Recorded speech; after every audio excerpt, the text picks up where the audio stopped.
Hey there guys, and welcome back to the channel. As always, thanks so much for clicking on this video and joining me as we talk more 28 years later content here on the channel. So this is going to be an open spoiler discussion.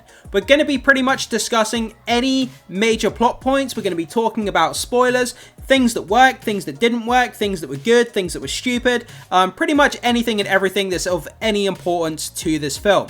This is potentially going to be a part 1 video of a 3-part mini-series here on the channel. There's so many things we need to discuss and talk about that there's no way I could fit it into even one video. So it may be spread out over 3 videos, potentially 2, we'll see how we go. But anyway, with that down guys, let's get into our first talking point and let's see what kind of carnage we can get into here.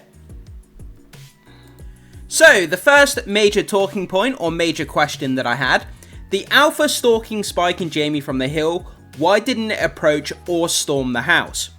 So, after being pursued for the first time by the infected in an open field, when Spike and Jamie hold up in the roof of a small village house, they spot an Alpha watching them from a distant hill, and the Alpha proceeds to watch them well into the night. The Alpha's in action, choosing to observe them rather than approach the house, raises questions about its intelligence. The film establishes Alphas as more cunning than the standard infected, capable of basic strategy and leadership. Its decision not to storm the house or just to merely wait outside the front door and trap them inside could suggest a calculated move, perhaps assessing whether Spike or Jamie posed a threat or were worth pursuing at all. Alternatively, it might reflect a lack of immediate rage-driven impulse, hinting at a higher level of restraint or territorial behaviour. However, this moment feels like a plot convenience to maintain tension without escalating the encounter. If Alphas are intelligent enough to lead packs or try to reclaim children, the failure to pursue them feels inconsistent, possibly a script oversight to avoid early confrontation between the Alpha and human characters. So up next, we're going to be talking about Dr. Ian KELSON and his Tranquilizer Darts. The scene kind of left me out of the movie a little bit. When Spike is being pursued by the Alpha infected after the train scene, Dr. Ian KELSON shows up, one small dart to the body, and the Alpha infected is tranquilized. It removed the threat, it kind of showed that the Alpha infected could easily be stopped, and it kind of left people very, very puzzled. So there are multiple scenes where Dr. Ian KELSON tranquilizes an Alpha infected. A hulking, hyper-intelligent variant of the infected, it raises eyebrows for its lightning fast effect, sparking debate among fans about its plausibility. The Alpha, boasting enhanced muscle mass and cunning, is a formidable threat, making its swift takedown by a single dart feel almost too convenient for the plot's pacing. Tranquilizers, even the most potent ones, typically take several minutes to incapacitate large adrenaline-fueled creatures, especially one with a ramped-up metabolism implied by the Alpha's physiology. This narrative choice, while undeniably thrilling for its dramatic tension, sacrifices some realism for cinematic flair and also raises the question as to why the human characters chose not to kill the Alpha while he was in his trance-like state. Doing this makes logical sense, as it would remove the threat from the area, and by not doing this action, it left viewers wondering why they chose to let the Alpha live given the danger that he posed. So up next, we move on to something that's rather funny that I hear a lot of people talking about online. The infected nudity. Is it distracting? There's a lot of scenes within the movie where we see the infected running around and we obviously see them completely naked. We see a lot of schlongs kind of bouncing around all over the place. And I had people inside my cinema kind of shouting things out. People were laughing. People were finding it funny. And it was supposed to be horrific. It was supposed to be like a tension building scene right in the middle of the action, the horror. You know, when Samson, the infected, is trying to get his baby back on the train. But you can see his kind of manhood swinging around all over the place. And people began to laugh. They began to shout out comments. And it didn't really go down the way it was supposed to. And I mean, did it distract people too much from what they were trying to do on screen? Did it distract, you know, from the actual horror and the nature of what was meant to be going on in the scene? That's a big question that I had, and I would love to know what you guys think when it comes to the nudity within this movie. So up next, this is a bit of a nitpick from me. It's not that important, but I thought it's something I picked up on and I noticed, and let's get into it anyway. So the film's causeway connecting the mainland to Holy Island diverges significantly from the real-life Lindisfarne Causeway. In reality, the causeway is a narrow, tidal road, but in the movie it's depicted as a shorter, straighter construction that connects to the mainland. This is likely for dramatic effect and to be more easily represented for a movie format to the audience. This alteration allows for intense action sequences, such as the infected's pursuit of survivors, but sacrifices some authenticity. The change could also symbolise the survivors' isolation, with the causeway as a precarious lifeline to safety. While visually striking, the discrepancy may irk viewers familiar with the actual location. So guys, I'd just love to know what you think about that. Like I say, it's not that important, but it's just something that I couldn't help pick up on, and I thought it'd be a fun little talking point. So let's move on to the next point. So one of the biggest questions going into this movie among fans was, is there multiple alphas or just one single alpha leading the infected? The film confirms the existence of multiple alpha infected, a new development in the franchise. Alphas are stronger, smarter, and capable of leading other infected. It has now been confirmed via the film that alphas are in fact feeding other infected from natural wildlife, and while not confirmed, they seem to also be leading the infected to sources of water to wash and or drink. This suggests the virus has evolved to produce a hierarchy or the beginning of a primitive community among the infected. This adds intrigue but raises unanswered questions. How do alphas emerge? Is it a genetic mutation or the result of a prolonged infection? The film hints at their role in forming primitive tribe-like communities, but doesn't explore this fully, leaving the concept as an open-ended question to the audience. So before we get to the next talking point, I had a few questions that I wanted to go through about the alpha infected. So, do alphas command a certain number of infected, or is it based on territorial boundaries? What happens when two alphas come into contact with each other? Is it like the animal kingdom where they fight to the death for dominance? Or has the virus evolved to be kind of friendly where two alphas who come into contact will basically work together to overcome another threat? And also, is there a more intelligent infected in charge of the alphas, commanding them what to do and where to go? That's a big question I had, kind of like a supreme leader infected who's like basically has human level intelligence, commanding all the other infected what to do. That would be interesting to find out if they go that route. But anyway, with that, let's move on to our next kind of question and talking point. So up next, we're going to talk about basic community function within the infected. This scene went by so quickly, but it was that scene of the infected in the river drinking water and kind of washing themselves. It was really cool insight into their behavior, and I wish they kind of expanded on it a little bit more. But anyway, a haunting scene that shows the infected drinking from a river, moving in unison like a herd. This behavior suggests basic community function, a departure from the chaotic, individualistic rage of the earlier films. It implies that the infected are adapting, developing survival instincts beyond mindless violence. The scene's quiet, almost serene quality contrasts with their brutality, humanizing them momentarily.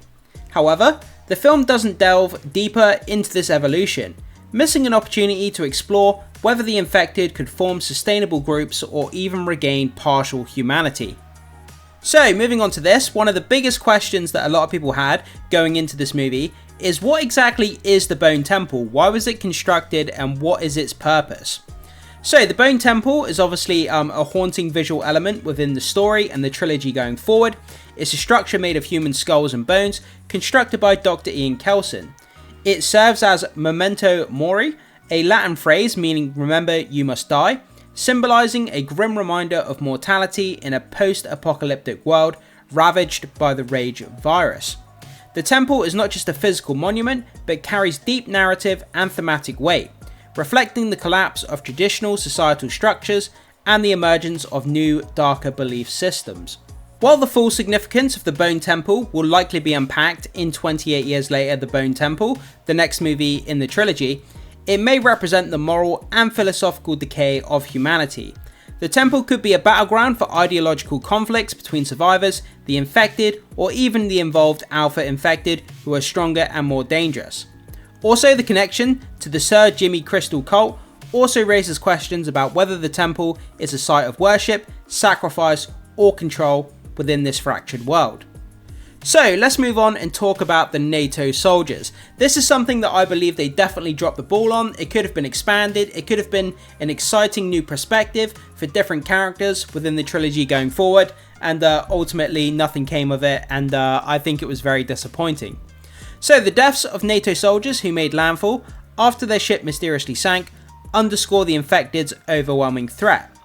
Their demise is brutal and swift, highlighting the futility of military intervention against this evolved virus. The sequence serves as a critique of over-reliance on force, echoing themes from 28 weeks later. However, the soldiers' quick defeat feels narratively convenient, reducing them to cannon fodder to elevate the stakes for the protagonists. A deeper exploration of their perspective could have added emotional weight and could have set up an interesting side plot that connects characters to the outside world. Also, looking at the series of events through the lens of a military perspective could have given a fresh angle for viewers to interpret events. It's possible, given the threat of the virus to the rest of the world, that more military could show up in the following movies. So let's move on to talking about Jodie Comer's character's illness. So her character's name is Isla, and throughout the movie she has a mysterious kind of illness, and she begins kind of losing her mental facilities. And it kind of juxtaposes against the infected.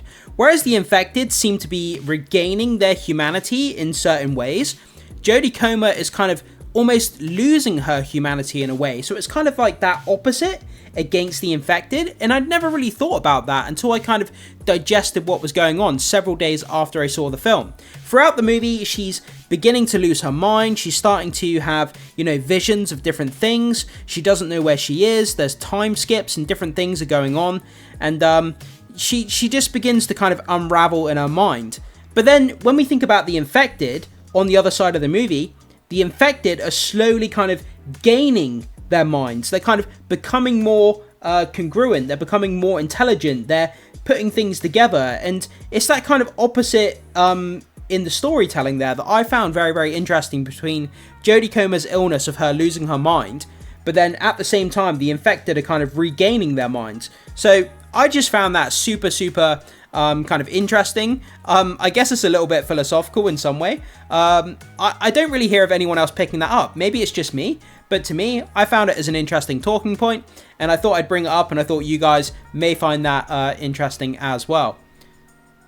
So, going back to talking about the alphas again, because there's so many talking points and there's so many questions revolving around these alpha infected, but I just want to say this, right? The way that they introduce us to the alpha infected at the beginning is so badass. You have Spike, you have Jamie, they're in the woods, they've just taken out some slow-mos, and all of a sudden Spike looks around and he sees a deer's decapitated head stuck in the tree. But it's not just in the tree, it's like 7 or 8 foot off the ground in the tree. And Jamie looks up and he says, alpha infected, and then it cuts to a scene, like a night vision scene, where we see an alpha ripping a deer's head off with the spine still connected. Then we see all the other infected kind of jump onto the deer and start feeding. So it gives us a great look at their pack mentality and their behavior, that the alpha is killing the natural wildlife, that the infected are then eating the carcass, and it's just a great way to introduce us to the infected, but the new alpha mutation as well. And I thought that scene was really, really haunting. But it also brings up questions. I mean, how do the regular infected, how does their relationship with the alphas work? Are they kind of scared of the alphas?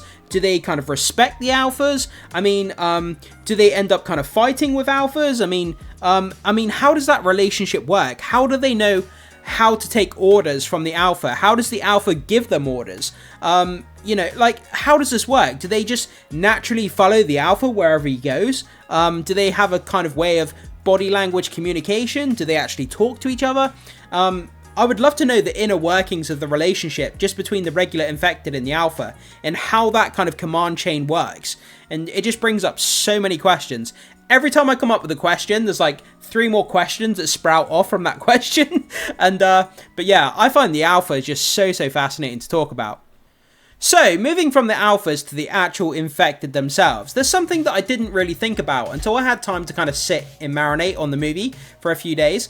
But now that I think about it, the infected feel completely different to the other 28 movies. these humans, infected, sorry, the infected feel more like feral humans than actual infected types of, you know, like monsters. They feel like, for example, imagine you got a group of humans and you threw them into the jungle for 30 years and they were raised by wild animals and they had basic survival and basic kind of communication skills.